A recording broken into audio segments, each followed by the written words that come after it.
Hello' everyone, সকলোকে স্বাগতম জনাইছোঁ। আজি মই তোমালোকৰ বাবে অৰ্থাৎ ক্লাছ 10ৰ ছাত্ৰ ছাত্ৰীসকলৰ বাবে 2026 চনত হ'ব লগা HSLC এক্সামৰ উপযোগী হোৱাকৈ ছ'চিয়েল ছায়েন্সৰ বংগ বিভাজন আৰু স্বদেশী আন্দোলন পাঠটো আলোচনা কৰি MCQৰ ভিডিঅ' এটা লৈ আহিছোঁ। আশা কৰোঁ সকলোৰে উপকৃত হ'ব।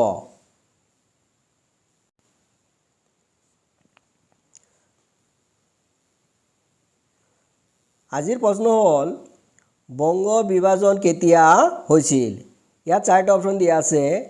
এ 1885, বি 1905, চি 1911, ডি 1919।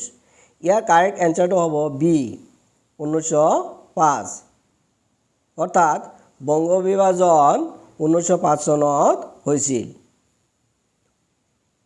আমাৰ পৰৱৰ্তী প্ৰশ্নটো হ'ল বংগ বিভাজন কাৰ শাসনকালত হৈছিল? ইয়াত চাৰিটা অপশ্যন দিয়া আছে। A Lord Ripon, B Lord Curzon, C Lord Hardinge, D Lord Mountbatten. ইয়াৰ কাৰেক্ট এনচাৰটো হ'ব বি লৰ্ড কৰ্জন। আমাৰ পৰৱৰ্তী প্ৰশ্নটো হ'ল বংগ বিভাজনৰ ফলত কোন নতুন প্ৰদেশ গঠন হৈছিল? ইয়াত চাৰিটা অপশ্যন দিয়া আছে। এ বিহাৰ উৰিষ্যা, বি পূৰ্ববংগ অসম, চি মাদ্ৰাজ প্ৰদেশ, ডি বম্বে প্ৰদেশ। ইয়াৰ কাৰেক্ট এনচাৰটো হ'ব বি পূৰ্ববংগ অসম।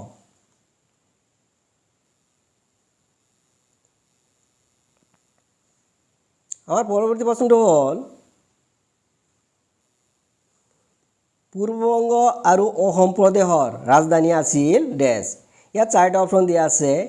এ শিলচৰ, বি শ্বিলং, চি ঢাকাৰ, ডি গুৱাহাটী।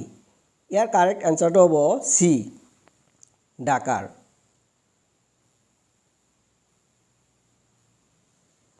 আমাৰ পৰৱৰ্তী প্ৰশ্নটো হ'ল বংগ বিভাজনৰ মুখ্য কাৰণ আছিল ডেছ। ইয়াত চাৰিটা অপশ্যন দিয়া আছে। এ হিন্দু মুছলমানক বিভক্ত কৰা, বি নতুন শিল্প গঠন, চি শাসন সহজ কৰা, ডি ৰাজধানী স্থানান্তৰ। ইয়াৰ কাৰেক্ট এনচাৰটো হ'ব এ হিন্দু মুছলমানক বিভক্ত কৰা। আমাৰ পৰৱৰ্তী প্ৰশ্নটো হ'ল স্বদেশী আন্দোলন কেতিয়া আৰম্ভ হৈছিল? ইয়াত চাৰিটা অপশ্যন দিয়া আছে। এ 1885, বি 1905, চি 1911, ডি 1919। ইয়াৰ কাৰেক্ট এনচাৰটো হ'ব বি 1905, অৰ্থাৎ স্বদেশী আন্দোলন 1905 চনত আৰম্ভ হৈছিল। আমাৰ পৰৱৰ্তী প্ৰশ্নটো হ'ল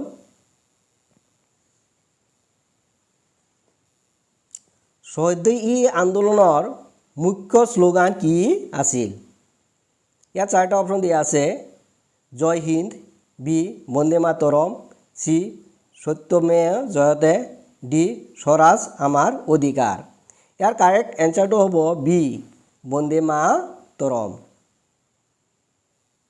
আমাৰ পৰৱৰ্তী প্ৰশ্নটো হ'ল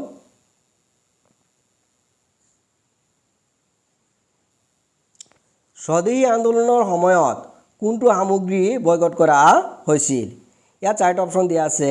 এ দেশীয় সামগ্ৰী, বি বিদেশী সামগ্ৰী, চি খাদ্য সামগ্ৰী, ডি ৰাজনৈতিক গ্ৰন্থ। ইয়াৰ কাৰেক্ট এনচাৰটো হ'ব বি বিদেশী সামগ্ৰী। আমাৰ পৰৱৰ্তী প্ৰশ্নটো হ'ল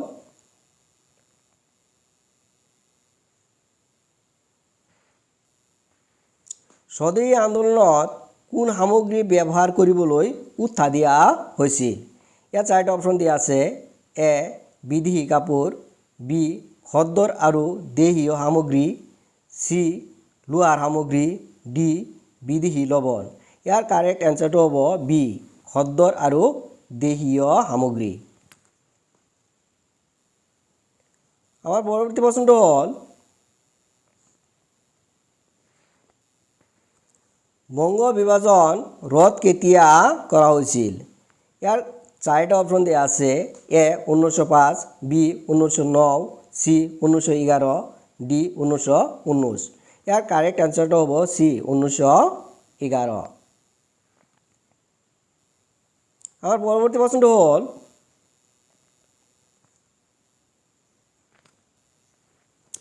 বংগ বিভাজন ৰোধ কৰাৰ সময়ত ভাৰতৰ ৰাজধানী স্থানান্তৰিত হৈছিল ডেছ। ইয়াত চাৰিটা অপশ্যন দিয়া আছে। A Kolkata, B Delhi, C Bombay, D Madras.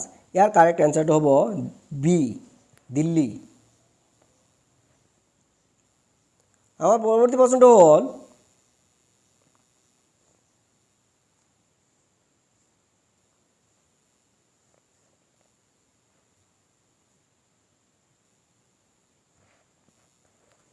Banga বিভাজন ৰোধ কৰাৰ সময়ত ভাইচৰয় কোন আছিল? ইয়াৰ কাৰেক্ট এনচাৰটো হ'ব A Lord Curzon, B Lord Ripon, C Lord Hardinge, D Lord Irwin. ইয়াৰ কাৰেক্ট এনচাৰটো হ'ব চি লৰ্ড হাৰ্ডিঞ্জ। আমাৰ পৰৱৰ্তী প্ৰশ্নটো হ'ল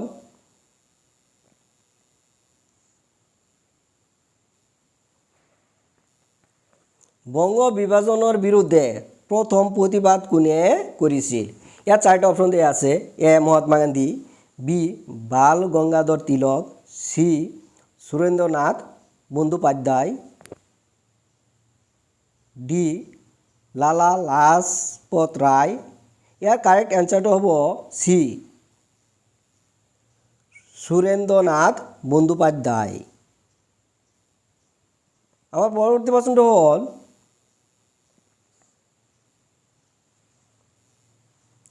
ৰবীন্দ্ৰনাথ ঠাকুৰে বংগ বিভাজনৰ বিৰুদ্ধে কোন অনুষ্ঠান আৰম্ভ কৰিছিল? ইয়াত চাৰিটা অপশ্যন দিয়া আছে। এ খদ্দৰ আন্দোলন, বি ৰক্ষাবন্ধন উৎসৱ, চি স্বৰাজ আন্দোলন, ডি পূৰ্ণ স্বৰাজ আন্দোলন। ইয়াৰ কাৰেক্ট এনচাৰটো হ'ব বি ৰক্ষাবন্ধন উৎসৱ। আমাৰ পৰৱৰ্তী প্ৰশ্নটো হ'ল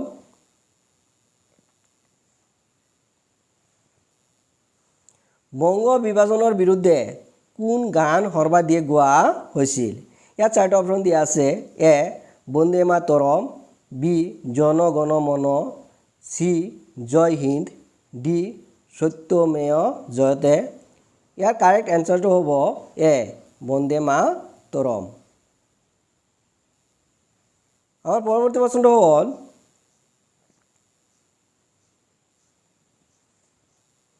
স্বদেশী আন্দোলনৰ সময়ত নতুন শিক্ষা প্ৰতিষ্ঠান কোনটো আছিল? ইয়াত চাৰিটা অপশ্যন দিয়া আছে।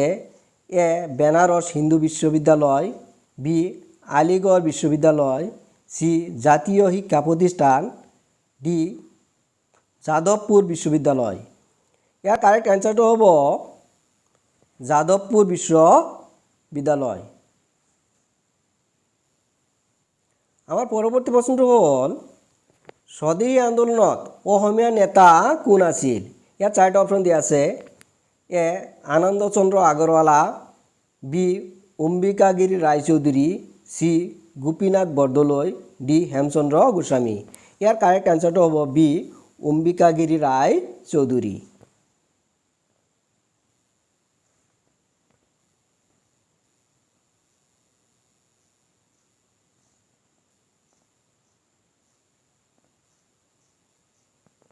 আমাৰ পৰৱৰ্তী প্ৰশ্নটো হ'ল স্বদেশী আন্দোলনত অসমত কোন পত্ৰিকাই জনচেতনাৰ সৃষ্টি কৰিছিল? ইয়াত চাৰিটা অপশ্যন দিয়া আছে। এ Amrita Bazar Patrika, B Jayanti, C the Hindu, D Milan. ইয়াৰ কাৰেক্ট এনচাৰটো হ'ব বি জয়ন্তী। আমাৰ পৰৱৰ্তী প্ৰশ্নটো হ'ল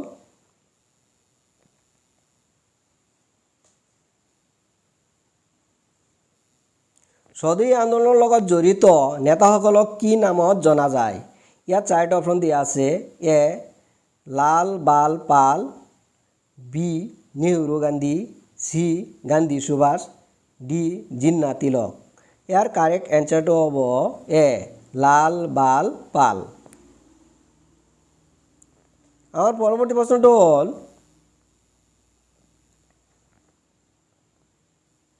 স্বদেশী আন্দোলনৰ ফলত কোনটো নতুন শিল্পৰ বিকাশ হৈছিল? ইয়াত চাৰিটা অপশ্যন দিয়া আছে। এ লোহাৰ শিল্প, বি চামুল শিল্প, চি হাত লোৱা আৰু বৰ্ষ শিল্প, ডি খনিজ শিল্প। ইয়াৰ কাৰেক্ট এনচাৰটো হ'ব চি হাত লোৱা আৰু বৰ্ষ শিল্প। আমাৰ পৰৱৰ্তী প্ৰশ্নটো হ'ল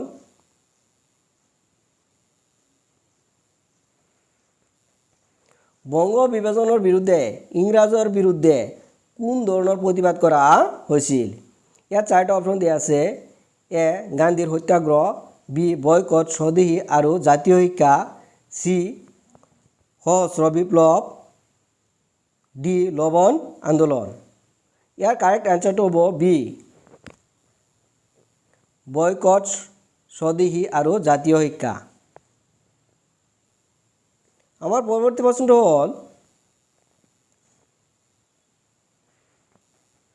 বংগ বিভাজনৰ বিৰুদ্ধে প্ৰতিবাদৰ বাবে কোন উৎসৱ পালন কৰা হৈছিল? ইয়াত চাৰিটা অপশ্যন দিয়া আছে। এ ৰথযাত্ৰা, বি ৰক্ষাবন্ধন, চি বসন্ত উৎসৱ, ডি দিৱালী।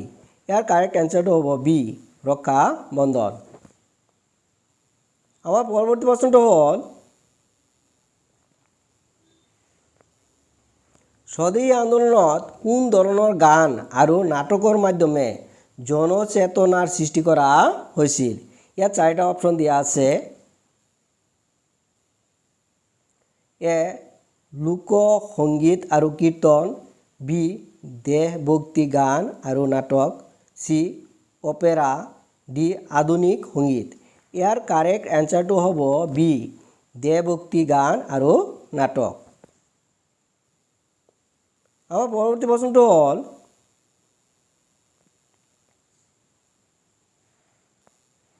বংগ বিভাজনৰ বিৰুদ্ধে অসমত আন্দোলন আৰম্ভ হৈছিল কোন বছৰত? ইয়াত চাৰিটা অপশ্যন দিয়া আছে। 1905, 1906, 1907, 1911।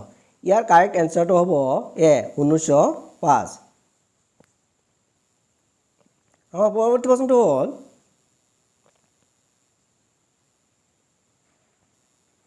স্বদেশী আন্দোলনৰ প্ৰভাৱত অসমত কিহৰ জন্ম হৈছিল? ইয়াত চাৰিটা অপশ্যন দিয়া আছে। এ ৰাজনৈতিক চেতনাৰ জাগৰণ, বি সাম্প্ৰদায়িক বিভেদ, চি বাণিজ্যৰ পতন, ডি বিদেশী শক্তিৰ প্ৰৱেশ। ইয়াৰ কাৰেক্ট এনচাৰটো হ'ব এ ৰাজনৈতিক চেতনাৰ জাগৰণ। Thank U.